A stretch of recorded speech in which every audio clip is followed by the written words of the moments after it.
삶의 경험과 지혜를 나누는 시간, 내일을 여는 보이스 김유미입니다. 살면서 지치고 힘들 때 100마디 말보다 한 곡의 음악이 위로가 될 때가 있는데요. 우리의 삶을 더 풍요롭고 아름답게 만드는 음악의 힘은 함께 즐기고 나눌 때 더 배가 되겠죠. 자, 오늘 내일을 여는 보이스 이 시간에는 바리톤 정찬경 씨와 함께 광장에선 성악가라는 주제로 강연 들어보겠습니다. 안녕하세요. 저는 열정이라는 옷을 입고 광장으로 나와서 무료 클래식 야외 음악회를 지금까지 105회째 공연하고 있는 바리톤 정찬경입니다. 반갑습니다. 네. 백과사전에서는 음악을 다음과 같이 정의를 합니다. 음악은 소리를 재료로 하는 시간 예술이다.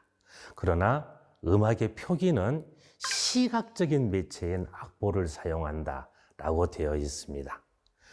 그러나 현대에는 이 시간 속에 갇혀 있던 이 음악을 악보로만 어렴풋하게 기억하고 짐작하는 이 음악을 언제 어디서든지 세계 최고의 연주자들이 공연한 그 음악을 우리가 미디어를 통해서 들을 수 있는 그런 세상이 되었습니다. 옛날에 한국 가곡 한 권, 그리고 외국에서 수입한 그 악보 그 몇 권 가지고 골방 같은 조그마한 연습실에서 장님이 코끼리 만지듯이 공부했던 저의 70년대, 80년대를 생각하면 지금은 굉장히 다른 세상인 것 같습니다. 오늘은 이렇게 사전적인 의미의 음악이 아닌 나에게 있어서 음악이란 어떤 의미이고 또 이 음악을 왜 하고 있는지 이런 것에 대해서 이야기를 나눠보고 싶습니다. 저는 모든 일상이 음악 속에 있는 것 같습니다. 이 음악의 이 그림자가 항상 저와 함께 있는 것 같아요. 아침에 일어나면은 으야 하면서 이 음악을 시작하고 그리고 나서 바로 일어나면은 클래식 음악을 듣기 시작을 합니다. 그냥 꼭 듣는 건 아니에요. 그냥 틀어놓습니다. 그러면 음악이 항상 제 귀에 들려오고 내 숨 속에서 이렇게 느껴지죠. 근데 여러분들은 어떠신가요? 꼭 클래식 음악은 아니어도 괜찮아요?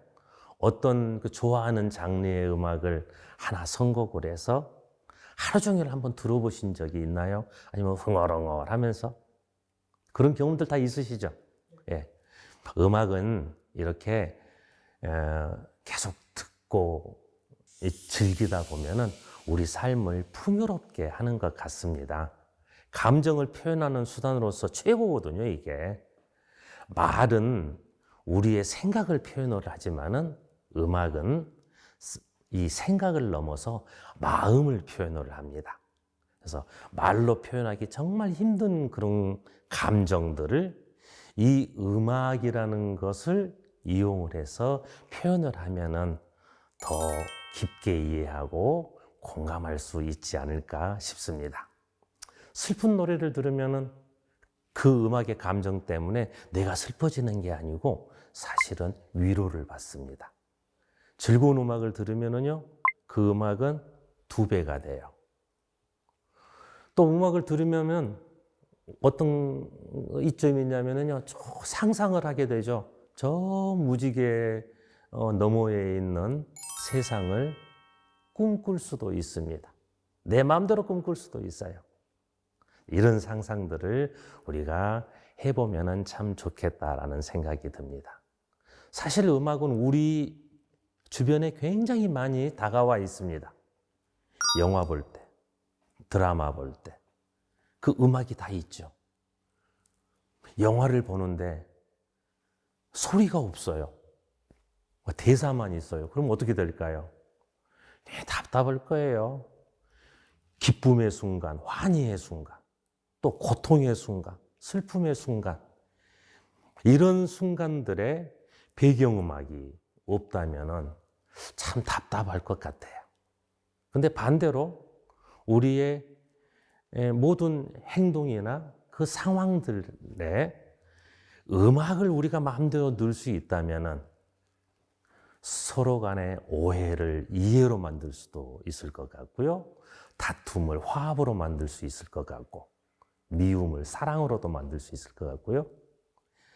또 만약에 이 음악을 들으면서 남북 정상이 통일에 대해서 회담을 한다고 그러면은 아마 1년 이내에 아마 남북 통일이 되지 않을까라는 그런 생각도 해봅니다. 이렇게 음악은 자신의 감정을 구체적으로 표현을 하고 서로의 마음을 느끼고 이해하고 공감하는 최고의 도구이면서 예술로 승화된 오래된 그런 서로 소통의 수단입니다. 우리는 하루 중에 많은 시간을 이 음악 속에서 살고 있습니다. 아침에 일어나면은 모닝콜 소리 들리죠? 또 뭐 TV 보면은 TV에서 계속 음악 이렇게 나오죠? 광고에서도 음악이 나오죠? 네. 또 정보를 알려주는 모든 그런 매체에서 다 음악적인 것들이 다 있습니다. 한마디로 음악의 홍수 속에 살고 있습니다. 근데 이렇게 홍수 속에 살고 있는데도 사실 우리는 홍수 속에 살고 있는지를 잘 모릅니다. 왜 그러냐면요. 시간이 지나면, 그 순간이 지나면은 음악은 실체가 사라져 버립니다. 그리고 뭔만 남냐? 그러면은 잔향만 남습니다. 이 잔향이 음악에서 굉장히 중요하거든요. 그 음악, 그거 다 기억해서 뭐예요? 사실은 그것보다는 음악을 듣고 내 마음속에 남아있는 그 잔향이 굉장히 중요합니다. 이 잔향이 우리 마음속에 하나의 공간을 만들고 그 마음의 공간을 우리가 가다듬고 아름답게 만들면은 그게 세상을 정말 아름답게 살 수 있는 내 자신을 만들 수 있는 것이지 않는가 이렇게 생각을 합니다. 이 공원 같은 내 마음 비어있는 곳을 아름답게 가꿀 수 있는 거죠. 네, 저는 1976년도부터 클래식 음악을 전문적으로 공부를 했습니다. 고등학교 2학년 때입니다. 그때부터 공부해서 한 50년 동안 성악가로 살았습니다. 대학 때 모차르트 오페라 중에 돈조반니라는 오페라가 있어요. 그 돈조반니에 처음 단역으로 출연을 해서 오페라를 시작한 이후로 지금까지 라트라비아타, 라보엠, 카르멘, 나비 부인 이런 수많은 오페라에 출연을 해서 오페라 가수로서 활동을 했습니다. 그리고 각종 음악회에도 많은 초대를 받아서 공연을 많이 했죠. 그런데 제가 오늘 이 자리에서 여러분들하고 이야기할 수 있는 기회를 갖게 된 것은 그냥 오페라 가수로서 살았기 때문이 아니고 뭔가 새로운 것을 했기 때문이거든요. 대중음악은요, 20만 원, 30만 원 하는 표 사가지고 많이들 가셔요. 근데 클래식 음악은 2만 원, 3만 원 해도 잘 안 가십니다. 잘 안 오셔요. 그러면은 공갈, 협박, 구박, 주위 있는 사람들한테 이렇게 해서 표를 강매를 해서 음악을 이렇게 했거든요. 이렇게 하다 보니까 마음이 불편한 거예요. 그래서 어떤 생각을 했냐면은 2006년도에 사회적 기업인 꿈꾸는 예술이라는 공연단체를 만들어서 광장음악회. 이것은 야외에서 하는 무료 음악회입니다. 또 효사랑 음악회, 노인시설에 가서 우리 어르신들에게 가서 봉사하는 음악회입니다. 또 미술관 음악회, 새로운 장르하고 또 해서 뭔가 시민들을 위해서 봉사하는 음악회예요. 이런 음악회를 하기 시작했습니다. 왜 그렇게 했냐면요, 이 자발적인 관객을 만들기 위해서는 일단 우리 음악하는 사람이 시민들의 생활 공간 속으로 우리가 가서 활동을 해야겠다라는 생각이 들더라고요. 그분들에게 맨날 우리 클래식 음악 하니까는 이쪽으로 오세요, 이것만 가지고는 음악회를 유지하는 게 쉽지가 않았습니다. 그래서 이렇게 사회공헌 활동을 통해서 일반인들이 음악을 느끼게끔, 좋아하게끔, 편안하게 들을 수 있게끔, 이런 것을 만들기 시작을 했죠. 그래서 저희들이 이제 세월이 지나서 그런 활동을 2006년부터 시작을 했으니까요. 거의 18년, 20년 좀 돼가죠. 20년 돼가는데 그동안에 이제 그런 음악회를 한 1000여 회, 한 1000번 이상 공연을 해왔습니다. 그래서 그런 것을 통해서 이제 음악을 좋아하고, 클래식 음악이라는 게 그렇게 어려운 게 아니구나. 이렇게 해서 극장으로 찾아오시고, 또 극장에서 극장 공연을 할 때 거기서 또 감동을 받으시고 하시는 분들이 비로소 생기시더라고요. 그래서 그런 사회 공헌 활동을 20년간 오랫동안 했기 때문에 이 자리에 초청돼서 여러분들과 이렇게 하는 이런 대화를 지금 나누고 있는 것 같습니다. 저는 이제 오페라 무대에서는 은퇴를 했습니다. 그런데 능력이 될 때까지는 노래하고 싶어요. 그동안 50년 동안 노래했는데 계속 죽을 때까지 노래할 수 있으면 너무 좋겠다라는 생각이 듭니다. 그래서 이런 이제 광장음악회나 이런 음악회도 계속 하겠지만은 이 음악회 말고도 이제 힘에 붙이면은 혼자서 하는 음악회 있죠. 여러분들 버스킹이라고 아시죠? 길거리에서 길거리 공연입니다. 이렇게 길거리 공연은 나 혼자 하는 거니까 그냥 편안하게 할 수 있잖아요. 그래서 길거리 공연에 나 혼자 가서 음악, 피아니스트가 피아노 연주하면 좋겠지만은 그냥 MR 틀어놓고 멋지게 오 솔레미오도 부르고 우리 가곡들도 부르고 우리 동요도 부르고 하는 버스킹 공연을 아마 쭉 할 그런 생각입니다.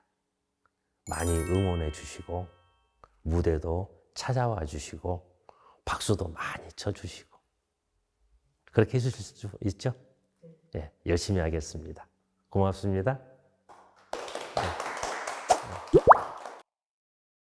네, 오늘 강연 정말 잘 들었습니다. 감사합니다. 분명 저는 강연을 듣고 있는데 목소리가 워낙 좋으셔서 그런지 시를 읽거나 음악을 듣는 것과 같은 그런 느낌도 좀 있었는데요. 네. 요즘 어떠세요? 공연 무대 많이 있나요? 네, 공연은 있습니다만 이제 나이가 은퇴할 나이가 돼서 네. 예전처럼 많지는 않습니다. 그래도 좀 7월 달에 큰 공연이 있어서 열심히 준비하고 있습니다. 네, 뭐 코로나 때는 사실 무대도 많지 않아서 되게 힘들었을 텐데 그래도 지금은 많은 분들이 공연 또 문화 공연들 많이 보시더라고요. 네. 코로나 때는 3년간 그렇죠. 개점 휴업 상태였죠. 근데 요즘에는 우리 이제 클래식계는 조금 일반 대중음악계하고 좀 다른 게 이렇게 관객들이 찾아오기가 참 이렇게 좀 쉽지는 않잖아요. 네. 또 그리고 상업적이지 않다 보니까 많이 이렇게 지원금이나 후원에 의존하는 경우들이 많이 있습니다. 네. 근데 요즘 뭐 여러 가지로 정부 지원금도 많이 줄고 또 기업도 어려워서 후원도 많이 끊기고 해서 참 좋은 음악회 만들기가 쉽지는 않습니다. 네, 그만큼 이제 시민들이 찾아서 클래식을 들으면 좋은데 또 찾아가는 음악회도 그런 지원들이 많으면 더 네. 좋겠다. 그런 바람을 또 그렇습니다. 갖고 계신 것 같습니다. 그러면 언제부터 나는 성악가가 돼야지 이런 생각을 했을지도 저는 갑자기 궁금해지는데 어떻습니까? 네. 사실은 네. 어릴 때부터 노래 부르는 걸 엄청 좋아했어요. 그러셨군요. 네. 그렇게 노래 부르는 게 행복하고 좋았는데 어느 날 주변에서 콩쿠르라는 게 있대요. 네. 그래서 그것을 고등학교 2학년 때 이게 스스로 준비를 했습니다. 네. 그래서 뭐 노래도 들어도 보고 해가지고 이제 콩쿠르를 2학년 말에 콩쿠르를 이렇게 나가죠. 네. 나갔는데 덜커덩하니 상을 받은 거예요. 네. 그래서 이거 좀 또 전문적으로 좀 해보고 싶다 해서 네. 반대하시는 아버님 이렇게 많은 읍소하고 네. 그래서 허락을 받아가지고 공부해서 이제 한 10여 곳 이상에서 네. 콩쿠르에서 우승을 했던 것 같아요. 와. 그리고 나서 이제 연세대학교 들어가서 그때부터 이제 음악을 전문적으로 시작하게 했습니다. 그러셨군요. 이 좋아하는 일을 이렇게 꾸준히 해올 수 있는 그 네. 열정이 이제 그게 이제 음악이고 성악이었던 그렇습니다. 거죠. 예. 참 부럽기도 하고 아마 오늘 강연 들은 여기 방청객들도 나에게도 저런 열정 어떤 분야에 그리고 뭐 얘기 들으면서 이런 것들도 더 궁금해하는 부분들이 있을 것 같아서 네, 질문을 네, 잠깐 좀 네, 봐봐도 네. 될까요? 그렇죠. 혹시 궁금한 점 있으면 질문 좀 해주시겠어요? 네, 네. 좋습니다. 무료야외 음악회면 관객이 없을 때도 있고 호응이 부족할 때도 있을 텐데 그럴 때 힘들지 않으셨는지 궁금합니다. 네. 네. 아무래도 관객이 많을수록 좋은데 그때그때마다 관객의 그렇죠. 상황이 다르죠. 네. 야외 음악회는 힘든 게 몇 가지가 있는데 그 중에 하나는요, 날씨입니다. 음, 비가 오는 날이 많아요. 네. 꼭 이렇게 날 받아 놓으면 비 온다 그러죠. 근데 이제 이 비가 오면은 비도 비지만은 관객들이 많이 없잖아요. 고마운 분이 한 분 계시는데 어느 날 한 십수년 됐어요. 어느 날 그 일기예보도 없이 공연 전에 갑자기 비가 내리기 시작하는 거예요. 근데 이제 고민하고 있는데 관객들 저쪽에서 이렇게 이제 안 보이는 데에서 관객분들이 갑자기 그 비옷 있죠? 비옷을 다 입고 사람들이 막 오는 거예요. 그래서 여기 이제 의자를 한 뭐 200여 개 이렇게 해놨는데 거기에 다 앉으시네요. 그래서 깜짝 놀랐어요. 이분들이 비옷을 어디서 났을까 했는데 자주 광장음악회를 오시던 어떤 한 분이 상가에 가서 비옷을 한 100여 개를 이분이 사오셨어요. 네. 그래가지고 그분들에게 나눠드렸습니다. 그러니까는 다 옷을 입고 그 비가 오는데 거기 앉는 거예요. 관객이 그렇게 요만한 그런 모습으로 사랑해주는 그런 느낌이 들면은 노래 부르는 사람은 굉장히 호흡도 릴렉스가 되고 굉장히 안정을 찾습니다. 네. 그래서 내가 생각하는 것 그대로, 마음에서 느끼는 것 그대로 소리를 낼 수 있고 노래를 부를 수 있거든요. 그래서 관객의 따뜻한 그런 사랑, 관심, 네. 이게 중요하고요. 근데 이제 광장음악 하다 보니까 야외잖아요. 네. 지나가던 차도 빵, 어떨 때는 사과 장수 지나가면서 그 마이크로 이야기 하잖아요. 사과가 뭐 가득 담아서 한 상자에 얼마 그러는데 그것을 성악가가 흉내를 내는 겁니다. 얼마나 재밌어요. 그렇게 흉내를 내면서 노래도 부르고 이렇게 하는 거. 요게 조금 전에 제가 말씀드렸던 마당 문화에서 가질 수 있는 것이지 않는가 싶습니다. 그래서 그것마저도 무대에서 이용해야죠. 네. 말씀 듣다 보니까 얼마 전에 한 영상이 정명훈 씨가 공연장이 조용한데 휴대폰 벨소리가 울리니까 그 음을 그대로 피아노로 연주를 하시더라고요. 그렇죠. 그래서 한바탕 모두가 웃고 시작하는 네네네. 연주를 본 적이 있는데 딱 그 장면이 또 떠오르기도 그렇습니다. 했습니다. 예. 함께하는 이 광장음악. 또 질문을 좀 받아볼까요? 아, 네.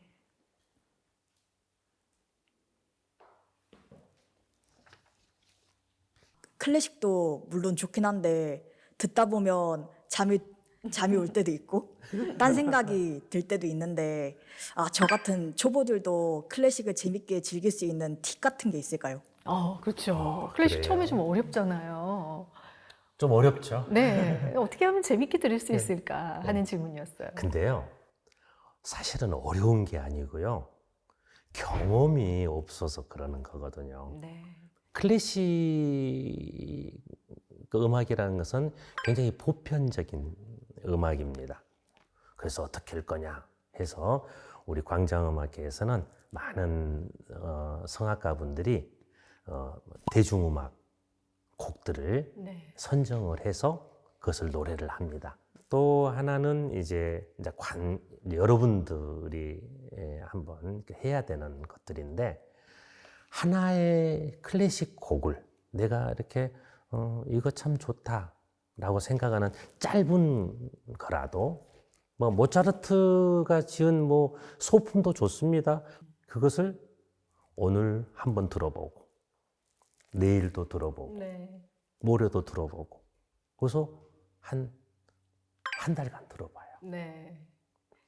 그러면은요, 틀림없이 다른 곡도 들어봐야지라는 생각이 나는 들 수 있다고 생각을 합니다. 네. 그러다 보면은 이런 음악을 들어도 이해를 할 수 있고, 저런 음악을 들어도 이해할 수 있고, 그런 음악을 듣는 내 마음을 내가 느낄 수 있고, 이런 날이 돌아오리라고 생각을 합니다. 네, 클래식은 자꾸 듣고 경험해라. 그러면 또 좋아지고 재밌을 수 그렇습니다. 있다. 사실은 저도 그랬거든요. 네, 결국은 우리가 좋아하는 삶을 어떻게 조금 더 낭만적이고 행복하게 만들어 갈 것인가 했을 때 그 안에 음악이 있으면 참 좋겠다는 생각을 또 해보게 됩니다. 오늘 그렇습니다. 끝으로 마무리할 수 있는 혹시 하고 싶은 얘기가 더 있다면 한 줄 네. 평으로 좀 부탁드리겠습니다. 한줄평으로요. 많이 좋아해 주시고 박수 쳐 주시고 무대에 오세요.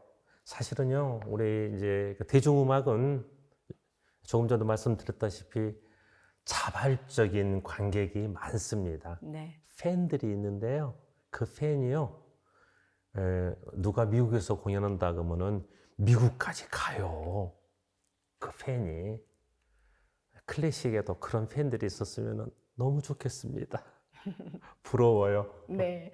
그래서 많이 찾아주셔서 박수도 쳐주시고, 제가 지금 7월 23일로 좀 예정돼 있는데, 오페라, 광주에 있는 작곡가가 작곡한 오페라가 무둥둥둥이라는 오페라가 있습니다. 무둥둥둥이 있는데 5.18 관련 오페라거든요. 한 50여 명의 출연자들이 모여서 연습을 하거든요. 근데 사실은 그 표 팔아서 그 예산을 못 만듭니다. 죽었다 깨어나도 못 만들거든요. 네. 근데 왜 하냐? 해야 되기 때문에 하는 거고요. 예. 해야 이 음악이 계속 되는 거고, 또 함으로써 정말 좋아하시는 분들 많이 있거든요. 예. 그래서 함께 해주셨으면 고맙겠습니다. 네. 자, 오늘 말씀 정말 잘 들었습니다. 고맙습니다. 네, 선생님 감사합니다. 네. 감사합니다. 이 세상에 음악과 노래가 없다면 얼마나 삭막하고 힘들까요? 클래식을 즐기고 사랑해주는 관객들이 많아져야 성악가 분들도 행복해지겠죠. 우리의 삶을 채워주는 클래식의 매력 속으로 한번 빠져보시기 바랍니다. 자, 오늘 내일을 여는 보이스 이 시간 여기서 마치겠습니다. 함께해 주신 여러분 고맙습니다.